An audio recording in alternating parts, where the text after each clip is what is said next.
surface and a potential danger to spectators.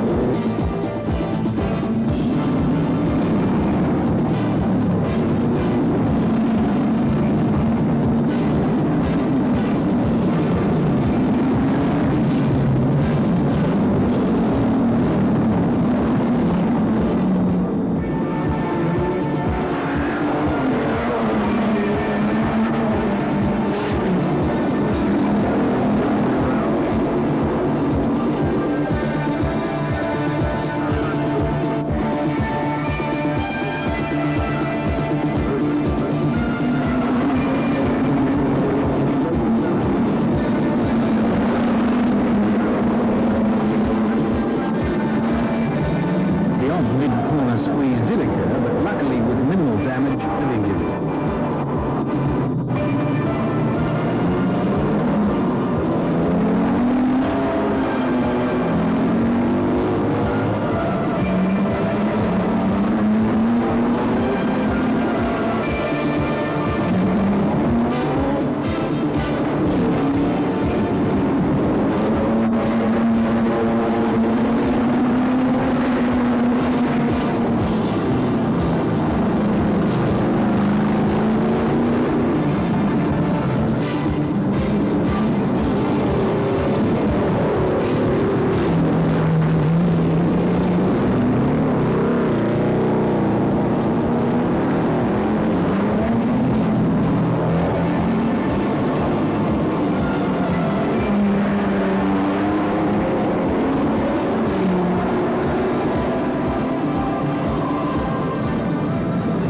Of the 31 saloon cars, 26 are English, 3 Japanese and the other 2 American. The purists might have picked a Jaguar 3.8 on this circuit, but in the mid-60s there were very few things quicker around town and tight corners than a Mini Cooper S. The much maligned Austin A40 Farina was also a potent sprinter when repowered with the Cooper S engine. The American V8 GT saloons of the day were powerful but cumbersome, and their Japanese cousins, while moderately powerful, were just as efficient at handling tight circuits. There were a few hairy moments, both in practice and racing, as the A40 Farina, the 3.8 Jag, a swarm of Minis, the snappy Lotus 14ers, and a brace of 6-cylinder Prince Skylines jostled for space. The driver's faces took on a look of glee. In a way, these are the equivalent of today's Group A saloons, but simpler, cheaper, and much more readily available without any loss of driving enjoyment, particularly when rough and unsophisticated circuits are used.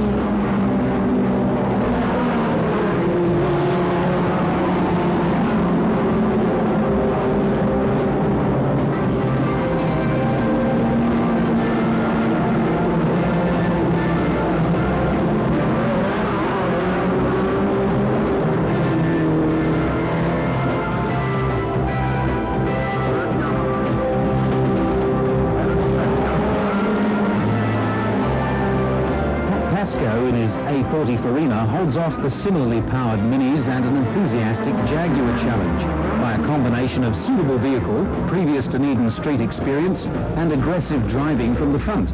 But he says they don't try as hard or go as fast as they did when these cars were current models. But having raced other street circuits and back again to this Dunedin one, what's the appeal? Oh, it's certainly the challenges,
we drive as hard as we can, and I think if someone passes you, you can only just do as much as you can, really. I mean, I'm not going to take risks, certainly. I know the rest of the guys aren't either, but everyone's very friendly and we know each other. And the cars are getting valuable. Parts are getting hard to get for them. The sports cars range from the now very collectible 1954 Triumph TR2s and the 1956 silver and red Lycoming Special, right through to Brian Middlemass's 1984 replica of the beautiful Lister Jag. 26 cars in all, representing a span of the heyday of sports car racing, where specials were often superbly engineered collections of junk or painstakingly perfect copies of famous marques. As with all the so-called races here, no prize money is at stake, no results will be published, and the only incentive to win is the natural urge to give a class car its head. And since race order is pre-decided to some extent by the already well-established relative performance of the cars, there are several races within the one event among cars of similar performance.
For wanting to blast around normally sedate inner city streets are as varied as the machinery.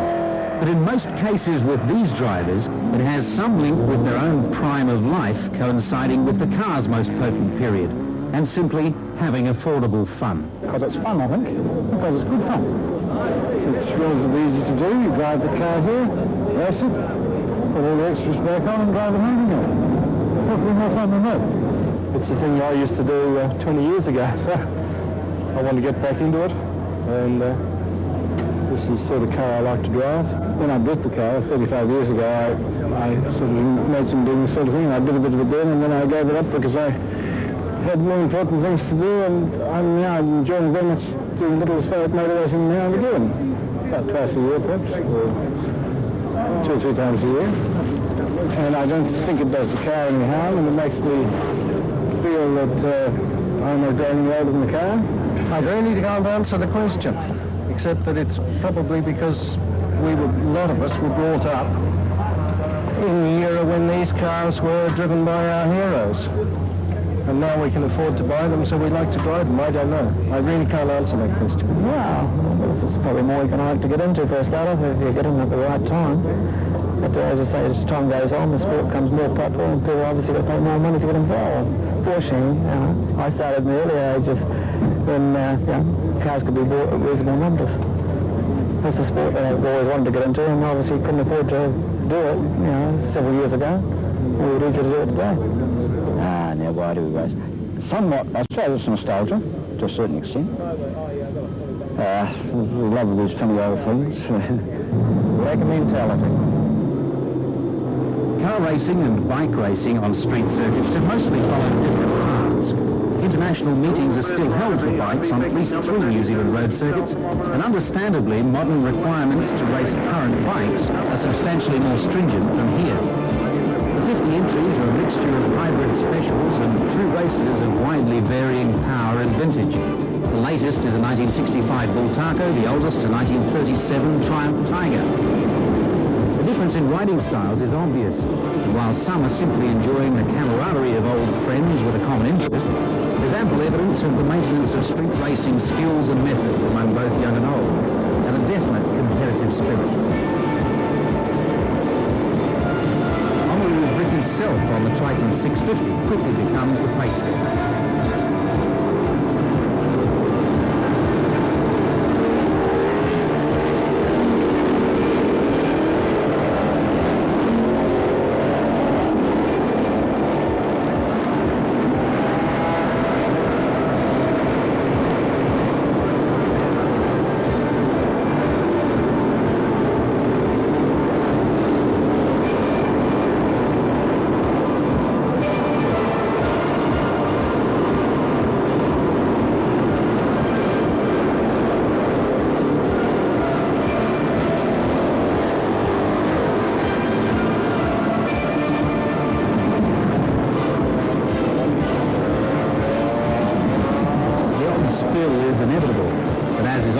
The leathers do their job in minimising injury, and regaining composure requires an attempt to remount and ride off.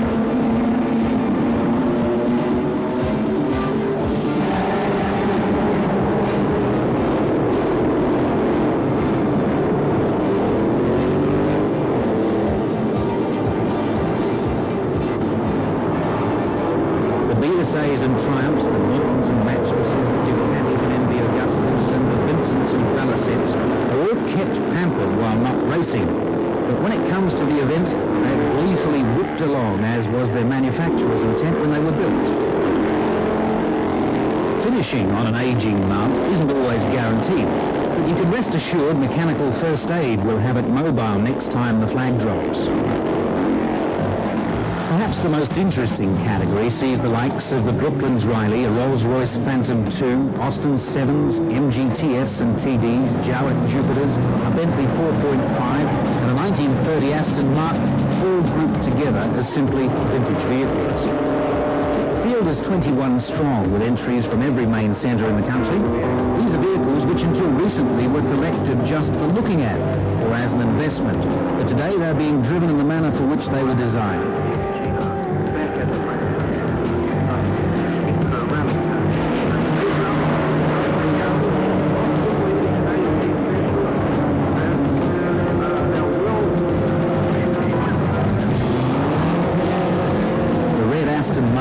Fragile and ungainly, but it's deceptively fast. Giving chase are an MGTF, an MGTC, two Jowett Javelins, an MGTD, 1925 Bentley 3-litre, another MG, and Alan Bramwell's rather grand 1929 Rolls Phantom 2.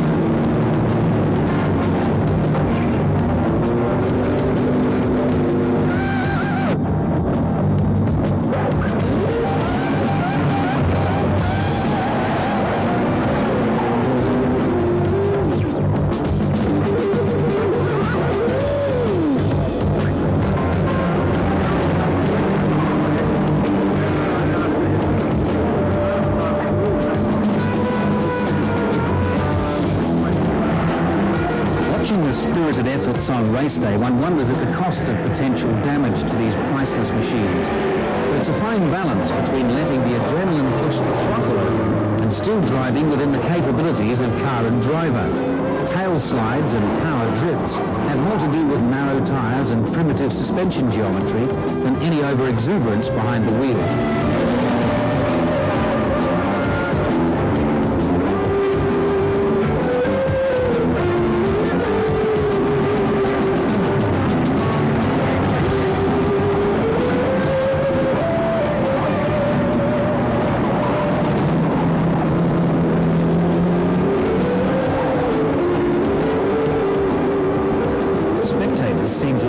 Watching middle-aged men in their old-fashioned toys, unappreciative of their history or monetary value.